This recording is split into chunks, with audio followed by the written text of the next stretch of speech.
you know, I have a voice. And I've grown up on camera. I don't feel any pressure on Snap. Because we feel a closer connection to our fans.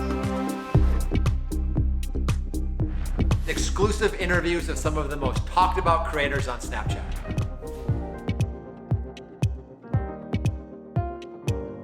What's up, everybody? Welcome to our Snap Star Power Panel as part of SBS 2020. We have a lot to cover today, from new features to augmented reality to Snap Originals production. And stick around for the end because we're gonna call and check in on an old friend who just happens to be a Snapchat legend. But first, let's meet our Snap Stars. Hello, my name is Rickey Thompson. I am the guy who loves to make you laugh. And right now, I am in Los Angeles, California. I'm Heidi. I'm Dixie. I'm Charli. I'm Mark. And we're the D'Amelios, coming to you from our house in Connecticut. Hey, it's Bryant. I'm a photographer and lens creator from Orange County, California. Hi guys, it's Jordyn Jones, and I'm a singer, songwriter, and content creator, and I am in Michigan. Hello everyone, my name is McBroom. I am from the Ace family and I am talking to you from Los Angeles. Before we dive in, I just gotta ask, what is everyone's favorite Snap camera lens? Austin? Well, I was hoping you'd ask me that question. So I feel like this one is rare, but I use it so much that it just keeps reoccurring. I believe it's called the Airy Shadows. If I have a pimple or a blemish, it just makes it so smooth you can barely see it. Or if I get a haircut, it really defines my hair. I love it. Look at that, just look at that. Bryant, what's yours? Did you make that lens? Yeah, it's actually one of my most recent lenses that I made. It's called For You Grain. Yeah, it's one of my new favorites. Dixie, I've noticed that you use a lot of Bryant's lenses. He comes out with a new one like every day, and that one's turns into my favorite. But I really like his Bahamas filter and his Bahamas Light Eyes filter. Bryant, obviously your work is beloved by your friends and also tons of our users. How did you start making lenses and become an official lens creator?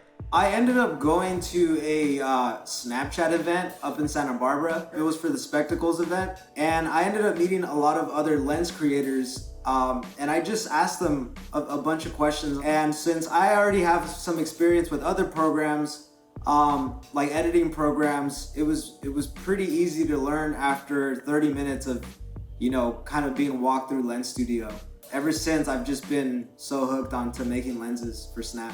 So Austin, you've also been working hard, putting out content across the internet, gaining so many subscribers on Snapchat, starting a family while also starting a business on our platform. What's that been like? We just took a leap of faith and jumped into the YouTube space and decided to make videos, and next thing you know, it just started it was a slow start, but once we learned the consistency game, kind of picked up from there.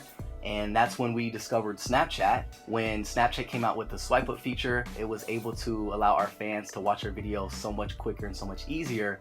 And just by that swipe up feature that Snapchat offered, we gained around 300,000 to 500,000 more views than normal. So Rickey, you've done so much on Snapchat this year, from shooting a creator show called Trend or End to shooting a Snap original called Road Trippin'. What was it like making that show?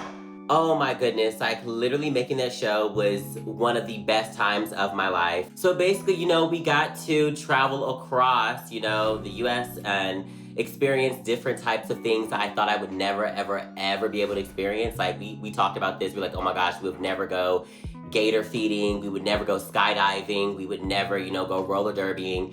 And this whole experience really got us out of our comfort zone, and it really showed us that there's so many cool and fun places you can go to all around the US. So it was an amazing experience. Jordyn, you've been on Snap for a while. Have you noticed anything different since you've gotten the gold star? I've been Snapchatting religiously for years and years and years, so I love the recognition I got from having my gold stars. It doesn't really, I feel like, change a lot because I've always been able to talk to my fans, and I've always been able to post to my Snapchat story, but now it's just a cooler thing, and I love the new replies. Yeah, you're such a Snap OG that you might know the products as well as I do.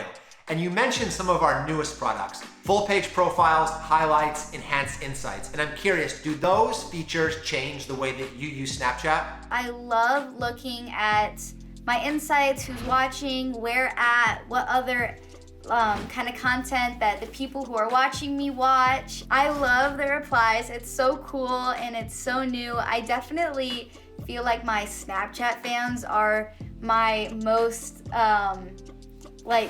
strong fans I have, and now like I can ask questions and I can hear people's feedback and I can just post like a random picture and have people say nice things. Dixie, have you noticed any changes since you got the gold star? My views definitely went up a lot by like 2 million, which Rickey, what about you? Oh my goodness, yes. I think it's so cool now that I am able to see my Snap stats. I've always wanted to see like who's watching and who am I catering to and all of that, and I find it so cool. So now I'm like, okay, a way to up my Snap views. I know that these people are watching at this time, then also the new feature where people can reply to your snaps, which is really cool. And Charli, have you been able to use any of these new features? For me, I'd say the highlights have been something I really like because I have different categories. Like I have a category for all my dancing videos on Snapchat that I do, so I think it's really cool to always have something up there for people to watch. What types of messages have your fans been sending in on story replies? I think a lot of the people that watch our Snapchat stories just want to ask us questions that we maybe like don't get to answer. So it's really nice just like giving them a response or just telling them like, hey, like just anything. It's really cool to just be able to engage as much as you can. I like post sometimes like good morning snaps and good night snaps, and then a bunch of people tell me like good morning and good night. So it's comforting. You were both named official partners of UNICEF's anti-bullying campaign, which is so incredible. And I'm curious, how has your own experience on social media impacted your desire to help others? You're really able to see how social media people and people that do the same things as us in their everyday lives, like we go through the same emotions, and it's really not any different, and it just gives both of us a platform to talk about the things that maybe some people aren't comfortable talking about. So I think it's been a really great way to try and reach people that might feel like they have no one, because at least they'll know that like we're always there to support everyone and just be positive. Do you all feel the same kind of pressure when you post on Snapchat as you do elsewhere on the internet? I was actually talking about this today. I'm very true to myself on social media, so I think it's a really cool way to just be myself and not get any negative feedback, because there's no comments there. It's a way to just express yourself without having to hear any negative. So I think that that's a really cool thing that Snapchat has. Jordyn, what do you think? Snapchat is just like a fun, safe place, and I just really like it and enjoy it. And I'm completely myself, and I don't think about, oh, I don't look like this or I'm not wearing this. But Snapchat's always just been like my safe place with my hardcore fans and just positivity, so we're thriving. Bryant, I'm curious to hear your thoughts here. I think Snapchat is probably the only platform that I don't feel any pressure, just because I feel like I can post whatever I want without necessarily having to worry too much about it. It's almost like I look at it as like my disposable camera. You know, it's like a quick, you take it out, you shoot something, you post it, and it's there. Rickey, how about you? At first, it was very like nerve-wracking. I was nervous. I was like, okay, are people gonna like this? Are people gonna like that? I don't know. But then I will say like Snap really helped me and really like prepped me for like sharing my life towards the world. I want to show people my life, and that's what I do. I love the fact that, I have a voice. I am myself. I'm just being myself, and the fact that people are inspired by that really makes me happy. When social distancing restrictions are completely lifted, what's the first thing we're gonna see on everyone's story? I actually really just want to go and sit at a cafe. Like, I miss brunch so much, and I'm so upset that I took that for granted. So we want to do something where we're out with our fans, interacting, giving back, and being able to snap that experience. Hanging out with my friends. Probably the first thing I'm going to post is reuniting with my boyfriend. I just want to be able to travel again. I've been thinking about somewhere like Mexico beaches would be awesome. I need a haircut very badly. It's been over a year at this point, I think. So everyone loves following each of you, but as we wrap up here, I'm curious who some of your favorite Snapchatters are to follow. Oh my goodness, it would have to be the OG Paris Hilton. Some of the people that I follow and watch their stories are the D'Amelios, and I'm still watching DJ Khaled's stories. I've been watching his stories forever. One of the main reasons I use Snapchat is just so I can post every single one of Bryant's filters. Just because like I like to, so I feel like he's the reason that we love Snapchat. So one of them. Other than my wife, if there's one person, I have to say Kevin Hart. Sometimes when I'm feeling down and I just get on his Snap because it's super quick and just watch some of his videos, and it's exciting to see.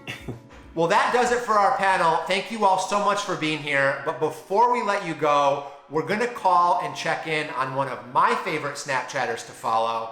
And let me see if I can get this to work. Hang on. Governor, how are you? I'm doing terrific. Thank you very much. Hanging out here at home, it's a little bit different than it used to be. But since the coronavirus, we all have to do our social distancing. So let's get right into it because I know your time is super valuable. You've shared so many amazing moments over the years, from the Arnold Classic to trips across Europe to movie sets. What's your favorite thing you've ever put on Snapchat?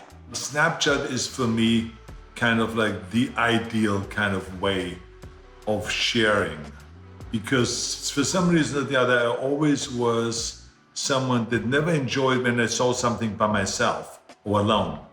I always wanted to have my friends there, or I always wanted to share it with the world what I see. So then Snapchat came along, and now I can share all this stuff with people. So, to me, I just love going around and Snapchatting, and especially when I go to this, for instance, the Arnold Classic. Sometimes I just jump out of the seat with my phone and I turn around and I Snapchat and film the whole action because I cannot believe. I want everyone to see what I'm seeing with my eyes, that this muscular guy. Or if someone breaks a world record in deadlift or something, I like to be there and just film it. Sometimes you see people that are handicapped and that maybe have one leg missing or something like that, and you see them clean and jerking 350 pounds. I want the world to see that because they will get as inspired as I was when I was seeing it. Recently, you gave a commencement address on Snapchat for all the graduates out there who have had graduation ceremonies canceled, and millions around the world tuned in. What was it like to do that? Well, you have to understand that up until now, things change so much. It's just mind-boggling if you think about it. The technology. Here I was giving many commencement speeches in the past, but it's always kind of like for the 5,000 students. And now Snapchat is asking me to do a commencement speech for the world, not for this university that has invited me, not maybe to have a few little clips on an evening news of a line that I said, or of 2 lines I said. No. It's for the whole world, for all the students. It doesn't matter if they are in Africa or if they are in Asia, if they're in Australia, if they're in Europe, if they're in the Middle East, wherever they are. Millions and millions of students. As a matter of fact, there's a potential of over 200 million of them seeing this commencement speech. I was really happy and I was honored to give this commencement speech. And my message was very clear. The coronavirus is an obstacle right now, but it is a learning experience that obstacles like this will come our way throughout our entire life. This is nothing new. This just happens to be a very historic obstacle, but there will be throughout the whole life, there will be obstacles thrown in front of you, and you better get used to it and adjust to that. So we just wrapped up a panel with some of the biggest stars on Snapchat, many of whom are high school age, and they've had so many events canceled or postponed recently. What would you tell them to think about during these challenging times? Well, I think, first of all, it is important for me to say congratulations. To be at that age already a Snapchat star, to be a star, that is fantastic. But now the key that means basically that you're very talented, you're very smart. So what do you do with that? So you can do a lot of things with that for yourself, but my important part always is to give something back to the community. I think that when you're a Snapchat star, you can go and sit there and complain about things that are happening around the world or around your community or around your country, or you can go and do something about it because you have a lot of power now. So to me, it's always important, take but also remember that in the end, we are always being remembered by how much we give, not by how much we make. And so give something back to the community, give something back for people that need help. That is, I think, an important message. Thank you so much for joining us, Arnold. Stay safe and healthy out there. Hasta la vista, baby. That wraps up our SnapStar Power Panel. Be sure to tune into the rest of the summit because we're covering everything from SnapKit to AR to minis and so much more. Thank you so much for watching.